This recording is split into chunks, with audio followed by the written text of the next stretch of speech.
नमस्कार, आप सभी का स्वागत है आपके अपने YouTube चैनल विनिंग स्काई में। चीते की चाल, बाज की नज़र और आकाश सर की बात पर कभी संदेह नहीं करते हैं। देखिए, मैं बहुत लंबे समय से आप सभी को हर वीडियो में, आप पुरानी वीडियो जाकर देखिए, हर वीडियो में बता रहा था कि आपका पेपर अगस्त माह के अंतिम सप्ताह से स्टार्ट हो जाएगा। आप प्रमाण के साथ, एविडेंस हैं, पुरानी वीडियो आप देख सकते हैं।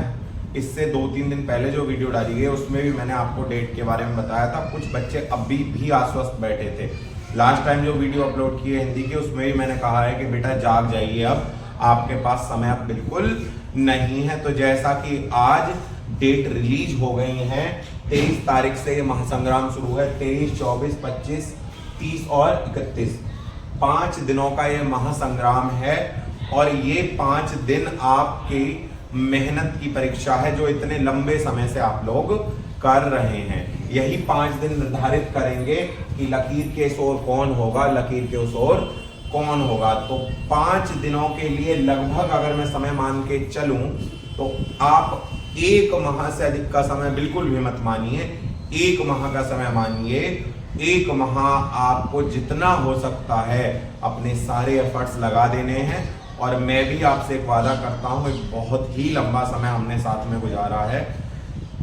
चाहे मुझे कैसे भी करके वीडियो और रिकॉर्ड करनी पड़े, जो आपसे प्रॉमिस किया है, 23 अगस्त यहाँ लिखा है, 20 अगस्त तक व्याकरण, डिसीजन मेकिंग, प्रॉब्लम सॉल्विंग और करंट अफेयर्स की क्लासेस पूरी कंप्लीट मैं कर दूंगा। इसके लिए चाहे मुझे 2 वीडियो डालनी पड़े, 3 डालनी पड़े, बस जरूरत है आपकी डेडिकेशन की। आपका डेडिकेशन ही मुझे बल देता है और वीडियो बनाने का। 23, 24, 25, 30 और 31 आप भी जानते हैं एक से अधिक पालियों में पेपर है, क्योंकि संख्या बहुत ज्यादा है। तो अब अपने सारे अस्त्र शस्त्रों को लेकर जुट जाइए। किसी भी शिफ्ट में किसी भी दिन आपकी परीक्षा हो सकती है। और जब एक लंबा अंतराल परीक्षा में होता है, कई सारी मीटिंग होती हैं, तो आप भी जानते हैं नॉर्मलाइजेशन और फिर किस मीटिंग में कैसा पेपर आता है, वो बड़ा मुश्किल काम है। इसीलिए हमेशा कट ऑफ से 5 से 7 नंबर ज्यादा लाइए, ताकि बाद में फिजिकल के बाद फाइनल लिस्ट में आप लाइन के अंदर हो, ना कि लाइन के बाहर। हमेशा 5 से 7 नंबर कट ऑफ से ज्यादा लाने की कोशिश कीजिए। तो हिंदी व्याकरण की जो वीडियो है, आज शुरुआत करेंगे स्टार्टिंग करेंगे, ऐसे ही नहीं कोई कहीं से टॉपिक उठा लिया। हिंदी व्याकरण में सबसे पहले वर्णमाला से ही शुरू करेंगे और हिंदी भाषा की उत्पत्ति एवं विकास, वो सारा साहित्य वाला पोर्शन है, वो पहले ही हमारा खत्म हो चुका है। किसी भी भाषा को पढ़ने के लिए 4 चीजें जरूरी हैं। सबसे पहले भाषा की ध्वनि व्यवस्था। ध्वनि व्यवस्था, तो किसी भी भाषा को अगर हम पढ़ना चाहते हैं, संसार की कोई भी भाषा है, तो सबसे पहले उसकी ध्वनि व्यवस्था पढ़नी पड़ेगी, फिर उसकी शब्द व्यवस्था पढ़नी पड़ेगी। तो सबसे पहले ध्वनि व्यवस्था, फिर शब्द व्यवस्था, फिर व्याकरणिक संरचना।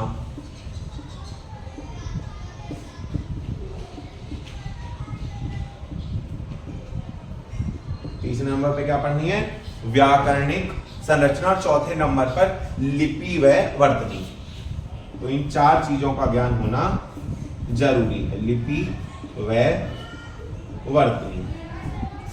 इन्हीं 4 में आपका पूरा व्याकरण सिमटा हुआ है।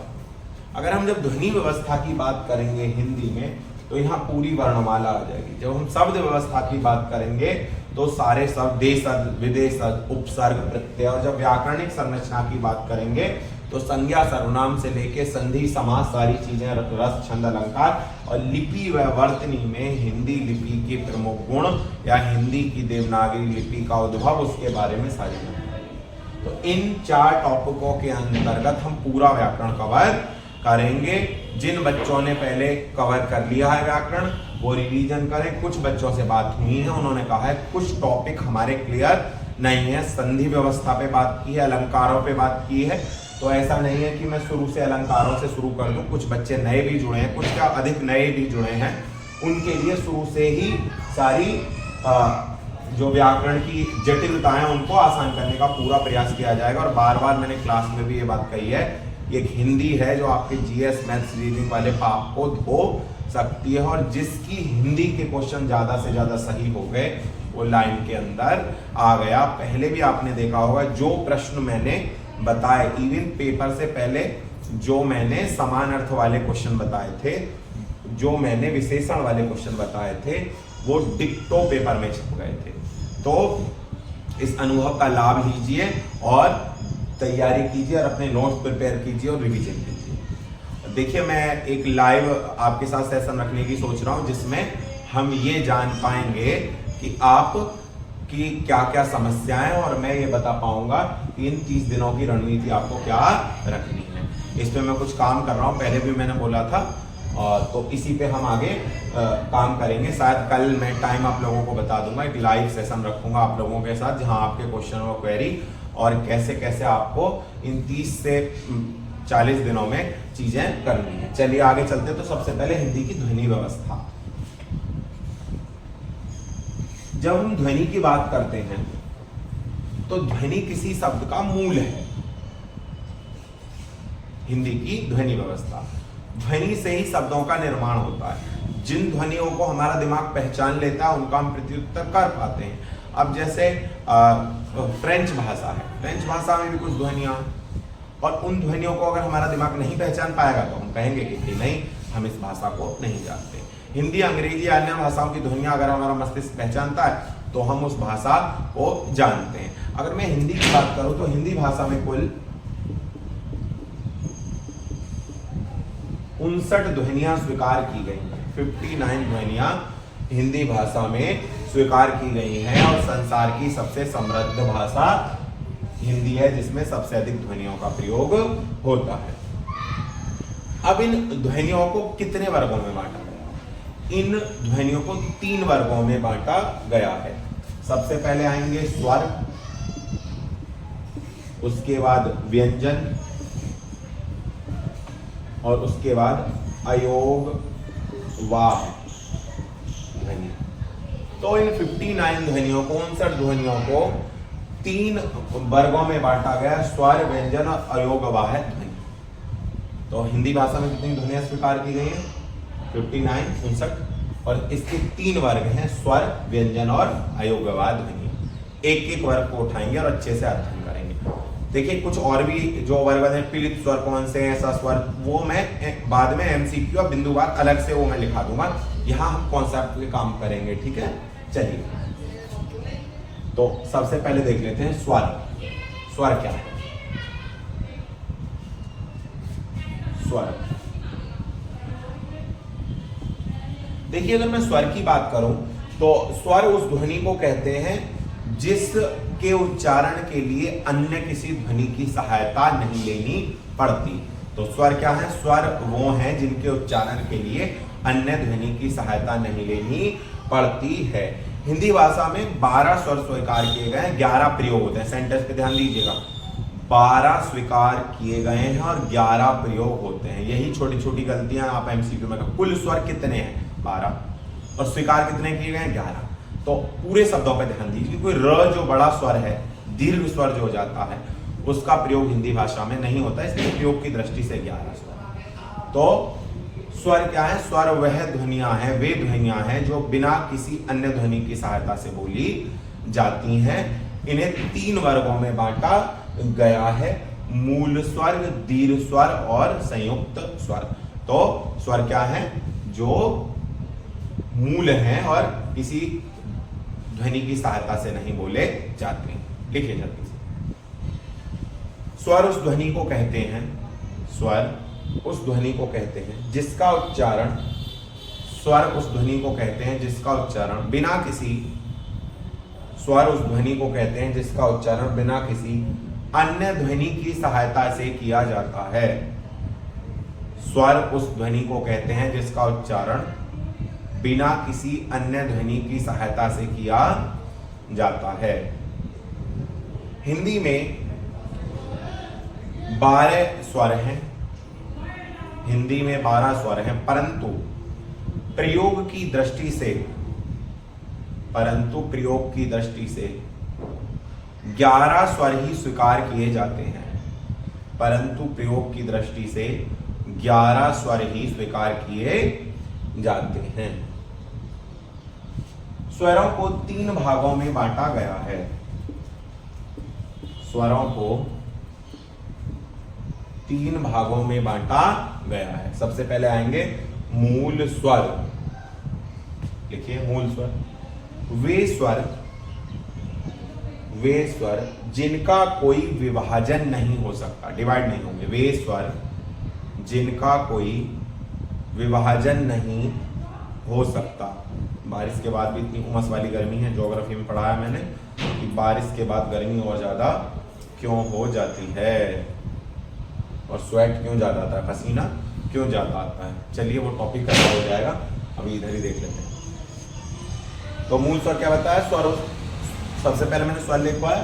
स्वर उस ध्वनि को कहते हैं जो बिना किसी अन्य ध्वनि की सहायता से बोली जाती है। और मूल स्वर का क्या है कि जिन स्वर का कोई विभाजन नहीं हो सकता।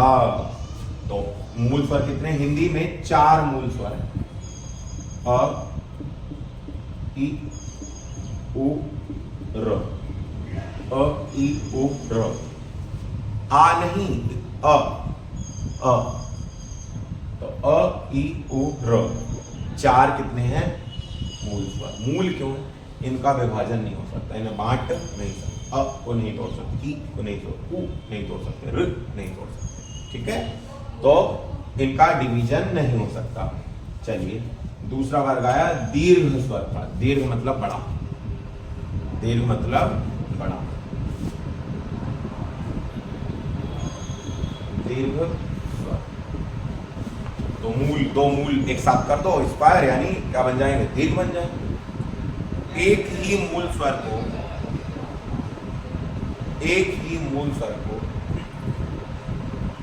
2 बार जोड़ने पर, एक ही मूल स्वर को 2 बार जोड़ने पर दीर्घ स्वर का निर्माण होता है।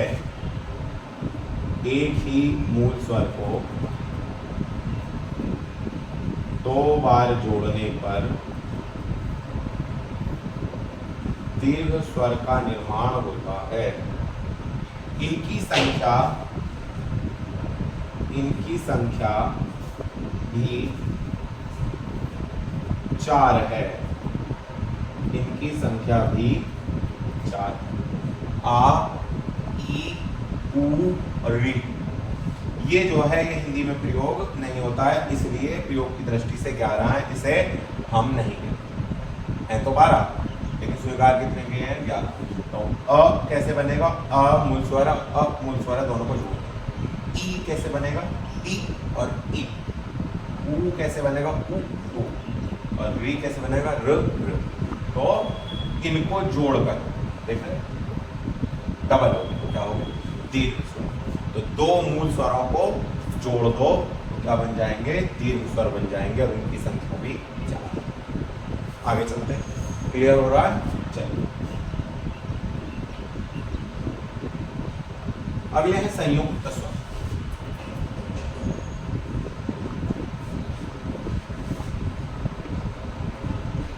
संयुक्त स्वर जैसा नाम से ही आप जान रहे हैं,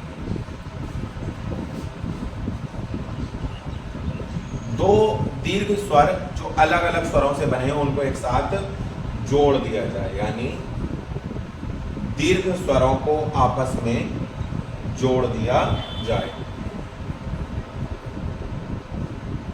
दीर्घ स्वर, संयुक्त स्वर कैसे हैं? वे दीर्घ स्वर जो अलग अलग मूल स्वरों को जोड़ने से या संयुक्त स्वरों को आपस में जोड़ने से बने हैं। लिखिए, वे स्वर जो अलग अलग, अभी दीर्घ में क्या किया था? सेम जुड़े थे। अ ऐसे जुड़ा, आ बना। ई से जुड़ी, ई बनी। उ से जुड़ा, उ बना। र से जुड़ा, री बनी। सेम जुड़ रहा है। यहाँ क्या जुड़े थे? अलग। वे स्वर जो अलग अलग मूल स्वरों के, वे स्वर जो अलग अलग मूल स्वरों के जुड़ने से बनते हैं। वे स्वर जो अलग अलग मूल स्वर या अलग अलग स्वरों के जुड़ने से बनते हैं। तो वे स्वर जो अलग अलग स्वरों के जुड़ने से बनते हैं संयुक्त स्वर कहलाते। इनकी संख्या भी 4 स्वीकार की गई है। इनकी संख्या भी 4 स्वीकार की गई। देखिए अ कैसे बनेगा, अ प्लस ए से, ऐसे है ना, अ प्लस अ, ओ, अ प्लस उ, आओ, अ प्लस ओ। इनकी संख्या भी कितनी है, 4। अ ए ओ अ। तो स्वर कितने हो गए, 12। अ ई उ ऋ, ये है मूल स्वर। आ ई उ ऋ, ये हो गए तीन स्वर। ए आई ओ आओ, ये हो गए सही। तो कितने हो गए हमारे, 12 स्वीकार कितने किए गए, 4। रफ करें, ठीक। अब स्वरों के बाद क्या आएंगे,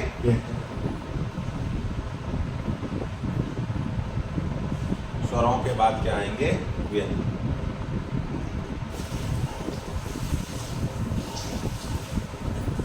अब व्यंजन क्या, देखिए व्यंजन वे ध्वनियां हैं जिनके उच्चारण के लिए किसी स्वर की सहायता नहीं, बिना स्वर के इन ध्वनियों का उच्चारण नहीं किया जा सकता, यानी बिना जीवन साथी के पूर्ण नहीं, उनके साथ कोई होना चाहिए, अकेले नहीं चलेगी। जैसे ध्वनि है प, ये ऐसे कबूतर नहीं, क। तो अगर हम प का वर्ण विच्छेद करेंगे तो प प्लस अ, तो क के साथ कौन सा स्वर जुड़ा है, अ स्वर जुड़ा। और अगर मैं ये लिख दूं, इसका उच्चारण आधा का नहीं, इसका कोई उच्चारण नहीं है क्योंकि इसके साथ कोई स्वर जुड़ा ही। तो व्यंजन क्या है, जिन्हें किसी स्वर की सहायता से उच्चारित किया जाता है, बोला जाता है। देखिए परिभाषा, व्यंजन वे ध्वनियां हैं, व्यंजन वे ध्वनियां हैं जिन्हें किसी स्वर की सहायता से, व्यंजन वे ध्वनियां हैं जिन्हें किसी स्वर की सहायता से उच्चारित या बोला जाता है, जिन्हें किसी स्वर की सहायता से बोला जाता है, जिनको बोलने में किसी स्वर की सहायता लेनी पड़ती है। स्वर के बिना व्यंजन, स्वर के बिना व्यंजन पूर्ण नहीं होते हैं, स्वर के बिना व्यंजन पूर्ण नहीं होते। हिंदी में कुल 45 व्यंजन स्वीकार किए, हिंदी में कुल 45 व्यंजन स्वीकार किए गए, हिंदी में कुल 45 व्यंजन स्वीकार किए गए। इनका विभाजन कई आधारों पर किया जाता है, इनका विभाजन कई आधारों पर किया जाता है। पहला विभाजन मैंने बताया, वो छोटे छोटे क्वेश्चन जो आपको मिल रहे होंगे इधर उधर, उनके एक अलग से टेबल बनवाऊंगा। अवरोध क्या है,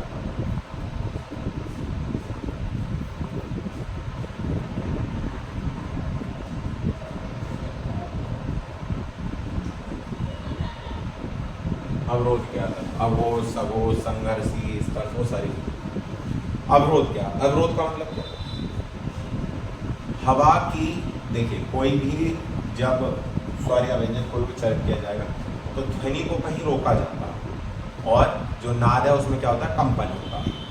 ध्वनि को जब रोकते हैं तो उससे एक स्वर निकलता है, एक ध्वनि निकलती है, जिससे कोई भी शब्द उच्चारित होता है। जिससे बोल रहा हूँ शब्द, तो श ब ग, ये कहीं ना कहीं तो मुख में कोई ना कोई कहीं जीभ टच कर रही है, किसी ना किसी फ्रिक्वेंसी से वो ध्वनि। अवरोध के आधार पर व्यंजनों को 3 भागों में बांटा गया है। पहले है अंतस्थ,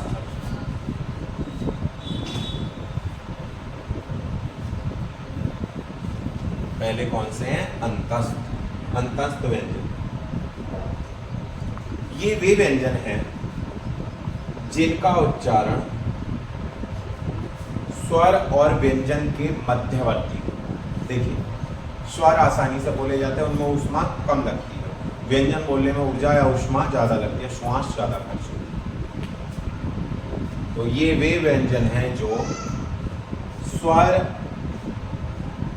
ये वे व्यंजन है जिनका उच्चारण स्वर और व्यंजन के मध्यवर्ती होता है।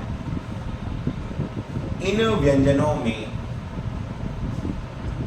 व्यंजनों में श्वास का अवरोध, अवरोध मतलब फंसना, इन व्यंजनों में श्वास का अवरोध बहुत कम होता है।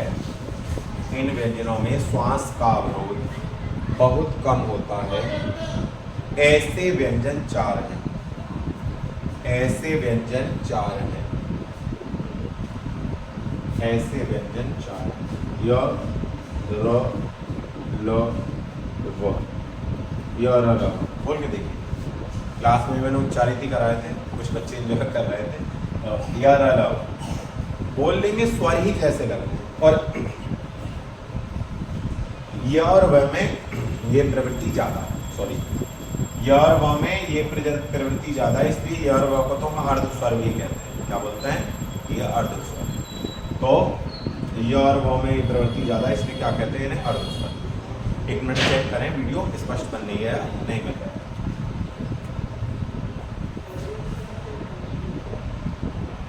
Everything good. चलिए, अंतस्थ व्यंजन। तो अंतस्थ व्यंजन क्या है? जिनका उच्चारण व्यंजन और स्वर के मध्यवर्ती, जिनको बोलने में श्वास का अवरोध बहुत कम लगता है। इनकी संख्या चार है। य, र, वो बोल के देखिए, रटना नहीं है, बस उच्चारण के साथ कहेंगे। क्लासरूम में कैसे उच्चारण, मन मन में उच्चारण करना, ऐसे। इनकी संख्या चार है, य, र, ल, व। जबकि य और व को, य और व को अर्ध स्वर भी कहा जाता है। य और व को अर्ध स्वर भी कहा जाता है।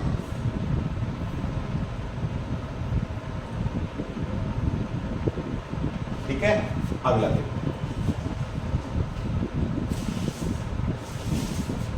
ऊष्म या संघर्षी व्यंजन। ऊष्म या संघर्षी व्यंजन। ऊष्म या संघर्षी व्यंजन। ऊष्म या संघर्षी व्यंजन। लिखिए, ऊष्म और संघर्ष। जब संघर्ष होगा तो ऊष्मा निकलेगी, जब संघर्ष होगा तो ऊष्मा निकलेगी। आप भी जानते हैं संघर्ष मतलब जब हम बोलते हैं तो श्वास रगड़ खाती है, जीव में वायु रगड़ खाती है, जिससे ये व्यंजन उच्चारित होते हैं। जो रगड़ खाएगी तो ऊष्मा निकलेगी। देखिए, ये वे व्यंजन हैं, ये वे व्यंजन हैं जिनको, ये वे व्यंजन हैं जिनको उच्चारित करने में श्वास का विशेष घर्षण होता है।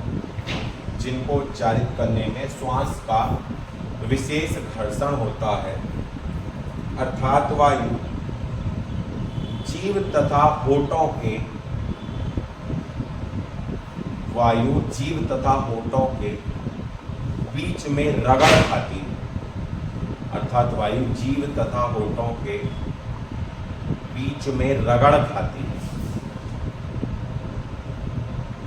इसी कारण इन्हें ऊष्म या संघर्षी व्यंजन कहा जाता है। इसी कारण इन्हें ऊष्म या संघर्षी व्यंजन कहा जाता है। कौन से हैं? श, श, श और भ। अब देखिए, तीनों का उच्चारण हम लोग सेम करते हैं। क्या? शलजम, सपेरा, षटकोण। श, श, श, श, श। देखो, गर्म वायु आई। श, श, शलजम, सपेरा। श की ध्वनि जीभ से रगड़ खा रही है। श, श, श, ह। ये क्या है? ऊष्म या संघर्ष। चलिए, अगले हैं स्पर्श व्यंजन।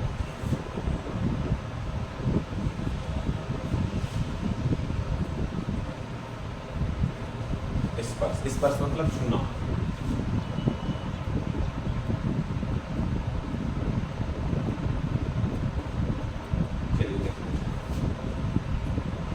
ये वे व्यंजन हैं जिनका उच्चारण में जीभ या होठ का वायु स्पर्श करके निकलती है।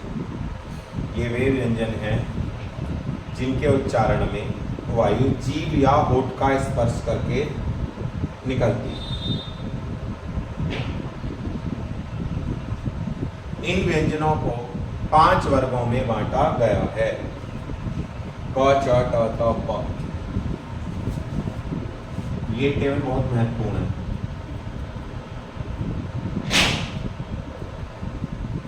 इसी से बनेंगे अघोष सघोष। अघोष सघोष आगे पढ़ाऊंगा, इसी से बनेगा। क ख ग घ ङ। पांचों के क ख ग घ ङ। च छ ज झ ञ। च छ ज झ ञ होता। मिर्जापुर से अच्छा व्याकरण तो कोई पढ़ा ही नहीं सकता। मिर्जापुर से अच्छी वर्णमाला तो कोई पढ़ा ही नहीं सकता। ट ठ ड ढ ण। ठ ठ ट ठ ण। ट ठ ड ढ ण। त थ द ध न। त थ द ध न। प फ भ भ म।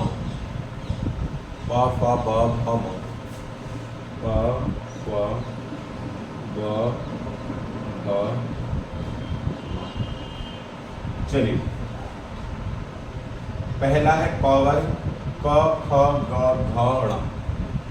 दूसरा है च वर्ग च छ ज झ ञ। तीसरा ट वर्ग ट ठ ड ढ ण। त वर्ग त थ द ध न। प वर्ग प फ ब भ म। 25 हो गए। इन्हें बोलते हैं वर्गीय व्यंजन। वर्गीय, इनका बड़ा यूज है। आगे जो चीजें बदलेंगी वर्गीय व्यंजन से ही बदलेंगे। गंगा कैसे लिखते हैं, अनुनासिक अनुस्वार में इसी से, इसी के पहले और तीसरे वाले अघोष, दूसरे और चौथे सघोष, वो भी इसी से मैं पढ़ाऊंगा। तो वर्गीय व्यंजन याद होने चाहिए, इसी से कंठ तालु के सब निकल जाएंगे।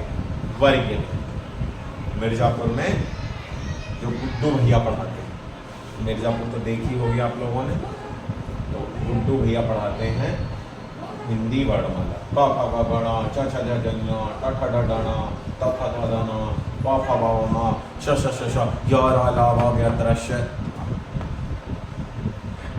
ठीक है, चलिए ये नोट कर लीजिए। क ख ग घ ङ च छ ज झ ञ ट ठ ड ढ ण त थ द ध न प फ ब भ म। नोट करिए वर्गीय व्यंजन।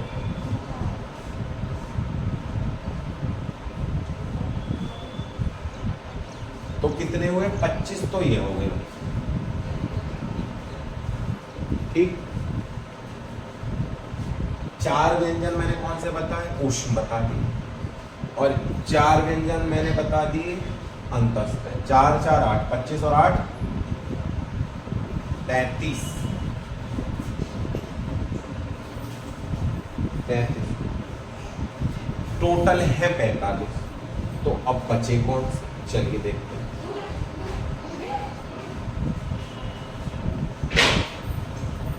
ये नोट हो गया, रफ कर दें। चलिए तब आपके 45 व्यंजन बैठाते हैं।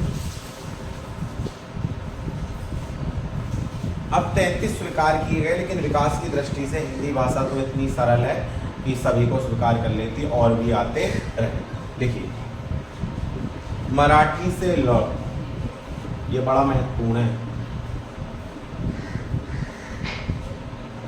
मुझे तो इसका पता नहीं, सेब जैसा। फारसी से 5 नुक्ते के साथ आए। फारसी से 5 आए नुक्ता लघु। नुक्ता भी पढ़ाऊंगा। नुक्ता वाले कौन से हैं? क ख ग ज फ। क ख ग ज फ। फूल, गजल। क्या है? गजल। गजल नहीं, गजल। जिंदगी से बड़ी कोई सजा ही नहीं, जुर्म क्या है ये पता ही नहीं, इतने हिस्सों में बट गया हूं मैं, मेरा मुझ में कुछ बचा नहीं। गजल। वाव। का उच्चारण नहीं होगा, जो फारसी किया गया था वो कर सकता। गजल, ख्वाब, गले से जुल्म, जिंदगी, फूल। ठीक है। तो 33, 34, 35, 36, 37, 38, 39, 40, 41, 42, 43, 44 और 45। चलिए अपभ्रंश से क्या है?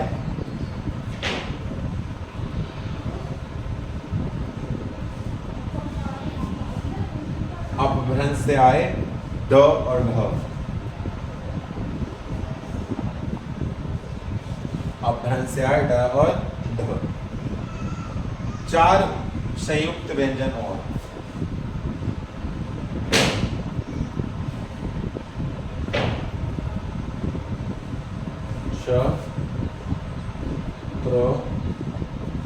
शत्र, ज्ञ और श्र। शत्र, ज्ञ, श्र। 33, 34, 35, 36, 37, 38, 39, 40, 41, 42, 43, 44 और 45। दोबारा देखिए, व्यंजनों की संख्या कुल 45 है। सबसे पहले कौन से थे? अंतस्थ, य, पुष्म, श, वर्गीय व्यंजन 25, क, च, ट, त, प, और उसके बाद मराठी से ल, फारसी से क, ख, ग, ज, फ, अपभ्रंश से ड, ढ और संयुक्त व्यंजन श, त्र, ज्ञ, अश्र। एक तरीके का ये व्यंजन वाला टॉपिक खत्म नहीं हुआ है, अभी तो उच्चारण के स्थान की दृष्टि से भी आएंगे। कंठ, तालु, मूर्धा और इसके बाद और भी बहुत सारे स्वर में भी और बहुत सारे विभाजन है। प्लुत स्वर किसे कहते हैं, छोटे छोटे से हैं, कॉन्सेप्ट से चल रहे हैं, वो छोटी चीजें साइड में, जैसे टॉपिक खत्म होगा पॉइंट बनवा के लिखा दीजिए। तो देखिए, एक बार आप एक काम कीजिएगा, शाम को कोई डेट कोई लाइब्रेरी में रहता है, फिर लाइव जो लोग जुड़ नहीं पाते हैं, शाम को आप 5 बजे के बाद कोई समय निर्धारित कीजिए जब लाइव आप आ सकें। तो आपसे ही पूछ रहा हूँ, लाइव का समय आप निर्धारित कीजिए 5 के बाद, कब आप जुड़कर बैठकर देख सकते हैं। तो एक पूरी रणनीति पे होलिस्टिक अप्रोच पे बात की।